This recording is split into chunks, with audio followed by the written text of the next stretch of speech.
Godmorgen, så er det første dag på Bornholm. Hvis ikke du allerede kender os, så hedder jeg Simone.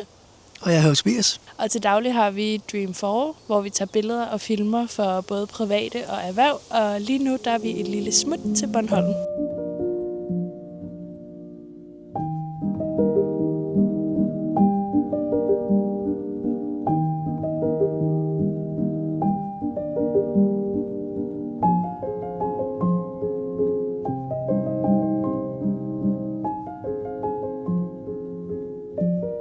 Og vi er på en mission, hvor vi skal finde ud af, hvor man kan overnatte i bilen på Bornholm. Fordi der er simpelthen ikke nogen videoer, der viser, hvor det er, man kan overnatte, når det er, man kun vil sove i bilen. Så lad os lige se, hvor vi har sovet i nat. Du kan se her på skærmen, hvor vi har været henne af. Vi bruger den app, der hedder Park for Night, og vi har valgt en parkeringsplads meget tæt på havnen, da vi kom meget sent ind i går aftes. Så lad os prøve at gå ned til stranden og se. Da vi kom med færgen i går aftes, så kom vi virkelig sent ind. Så det, vi synes, der var virkelig godt ved det her sted, det var, at det kun var 4 minutter væk fra færgen af.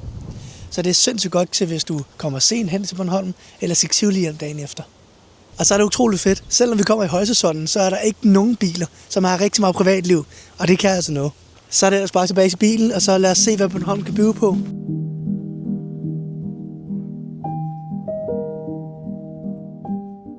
Noget af det, der er utroligt lifesaver her, det er det her gassæt, så vi kan lave mad og kaffe.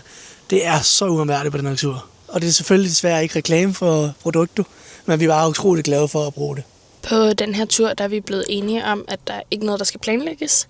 Så vi ved faktisk ikke, hvor vi skal sove i aften, men det kommer vi til at tjekke inde på appen her lidt senere. Vi har ikke lige snakket om, hvilken vej rundt om Bornholm vi skal køre endnu, eller hvor vi skal overnatte alle aftenerne. Det finder vi sådan lidt ud af på dagen. Det afhænger også meget af vores bil, da det er en elbil, så vi skal også finde nogle ladestik undervejs. Og så kan det jo være, at det passer med, at vi kan se nogle bestemte seværdigheder, når vi alligevel skal lade bilen.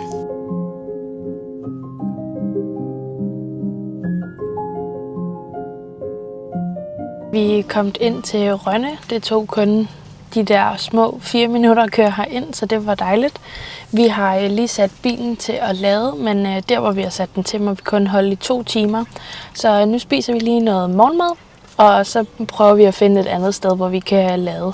Planerne har ændret sig. Vi har lige fundet en campingplads lige ved siden af der, hvor vi sov, fordi vi trænger at skulle lige til et bad.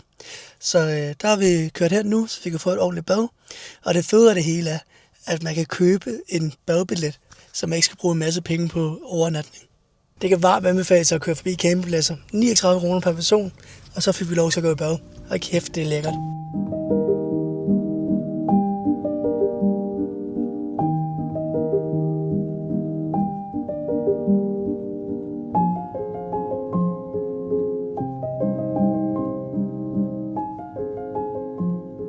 Så er vi kommet frem til vores anden overnatningssted, og vi skal lige til at lave noget frokost nu. Vi er blevet enige om, at vi bare holder her nu, fordi det er et mega godt sted. Det blæser godt nok virkelig meget. Vi er blevet enige om, at vi ikke skal ud og se noget i dag, fordi så mister vi bare den her gode plads. Så nu vil vi lige lave noget mad, og så må vi se, om vi om lidt skal gøre vores seng klar til i aften. Og det er bare en lille chef nu. Så er vi klar til noget lækker frokost med en kold Pepsi Max her i det gode vejr. Hvad siger vi til det? Det er skønt.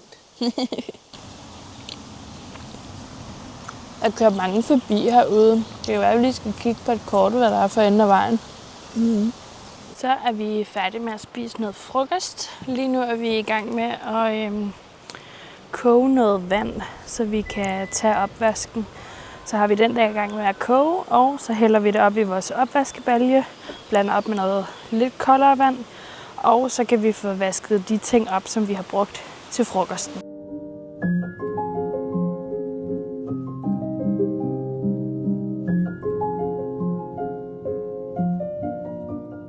Så er vi på vej på eventyr. Vi har nemlig fundet ud af, at 20 minutter længere nede fra, hvor vi er parkeret, der er der en skov fyldt med løse bisonokser. Så nu krydser vi fingre for, at vi ser nogen og prøver at gå derned af. Så er vi lige kommet ind der, hvor bisonokserne skulle være. Vi er lige gået igennem den port her. Og der står, at man skal holde 100 meters afstand, og man må jo ikke fodre dem, eller råbe og skrige og sådan noget. Så lad os prøve at gå en lille tur og se, om vi ser nogen. Altså, jeg siger ikke, at vi troede, det her det var en bisonokse, der vi var på afstand, men det gør vi. Og det er en sten. Hvis I ikke syv, så ser det sådan noget ud. De er pisse søve og mega kælende. Så går vi her på Svinemosevejen for at se, om der er nogen. Og det var en joke før. De er ikke søve eller kælende.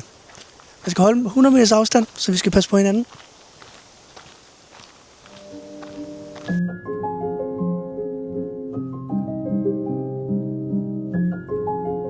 Der var desværre ikke nogen.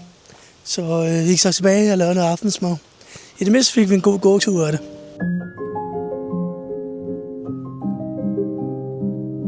Så er vi kommet tilbage og er ved at lave noget aftensmad. Vi har lige rykket bilen, så vi holder faktisk på den anden ende af den her plads. Før der holdt vi derovre ved den bænk. Men Tobias vil gerne over til den anden bænk her. Men ikke spørg mig hvorfor. Jeg forstod stadigvæk ikke helt. Jeg synes, vi holdt fint det, hvor vi gjorde før. Men nu er vi i gang med at lave mad herover.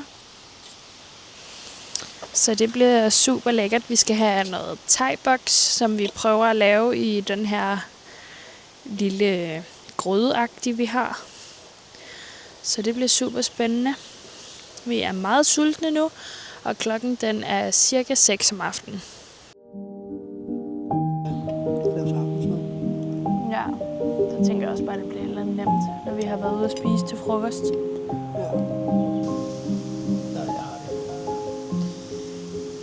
Var det mig eller dig, der? Det er mig. Hvor er du heldig. Ja, tak.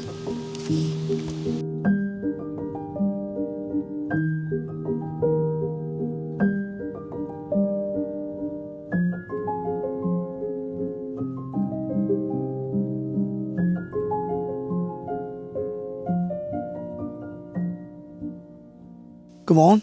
Så er vi i gang med at pakke sammen. Det her sted, det har godt nok været det bedste nogensinde. Der har været sindssygt privat. Der har været en bil, og vi har været helt alene. Det har været så fedt, og man har sovet utroligt godt. Nu vil vi køre over for en sidste gang, for at se, om vi kan se de der bisonokser. Så lad os nu håbe på, at vi kan få lov til at se det.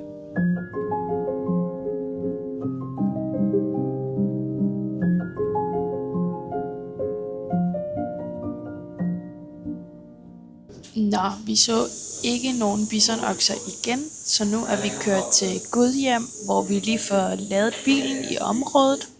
Og så har vi sat os ind på Gudhjem Røgeri, hvor vi lige kan få arbejdet lidt, og så senere så skal vi have en fiskebuffet, så det bliver meget lækkert. Vi kan se på vejrudsigten, at det meste af dagen kommer det til at regne, så jeg tror bare lige i dag bliver en redigeringsdag, og så må vi se, hvad der sker resten af dagen, og hvor slemt vejret bliver.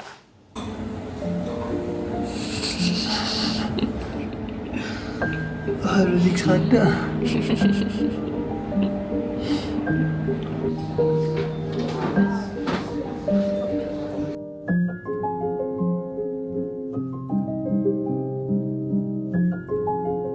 Normalt så kigger vi jo efter de parkeringsspot, som allerede er inde på Park for Night. Men da vi fandt den her lille resteplads, så gik vi ind på kortet, og så kunne vi se, at der faktisk ikke var nogen, der havde slået det ind som et overnatningssted.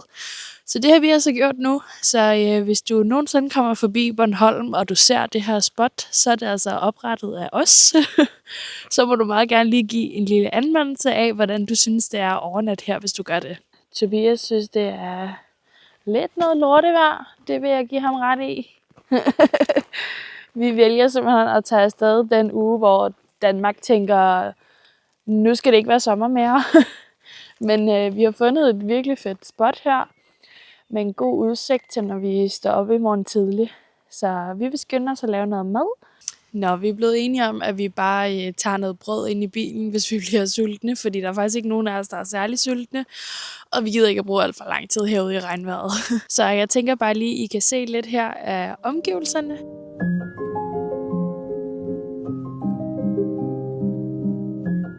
Hvad har du at sige til dit forsvar? At vi er landet på Solskinsøen, men vi blev pranket. Live? Yes, husk at like og subscribe, hvis du vil se flere videoer fra os.